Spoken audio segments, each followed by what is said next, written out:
Today on the Daily Dose, the U-2 spy plane incident, May 1st, 1960. At 6:20 in the morning, Sunday, May 1st, 1960, Francis Gary Powers taxied onto the runway at Peshawar Air Base in Pakistan.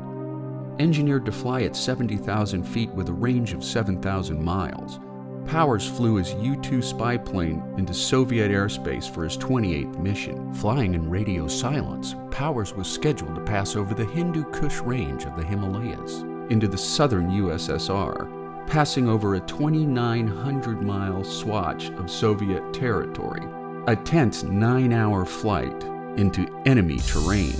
Over Sverdlovsk, he felt a violent shudder of his aircraft just as he lost control as the plane leaned into a spin, parachuted into Soviet territory, where he was swiftly made a prisoner of war. Initially, U.S. authorities acknowledged the incident as a loss of a civilian weather research aircraft operated by NASA, but were forced to admit the mission's true purpose when a few days later the Soviet government produced the captured pilot and parts of the U-2 plane, including photographs of Soviet military bases taken during the mission. Powers was convicted of espionage and sentenced to 3 years of imprisonment plus 7 years of hard labor, but was released 2 years later on February 10, 1962, during a prisoner exchange for Soviet officer Rudolf Abel. Abel had been arrested by the FBI in 1957 on charges of conspiracy in the United States. The incident occurred during the presidency of Dwight D. Eisenhower and the premiership of Nikita Khrushchev, around 2 weeks before the scheduled opening of an East-West summit in Paris.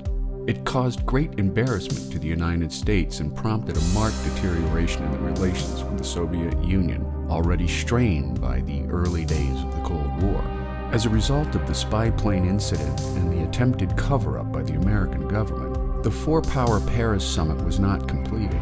At the beginning of the talks on May 16th, there was still hope that the two sides could come together even after the events that had taken place on May 1st.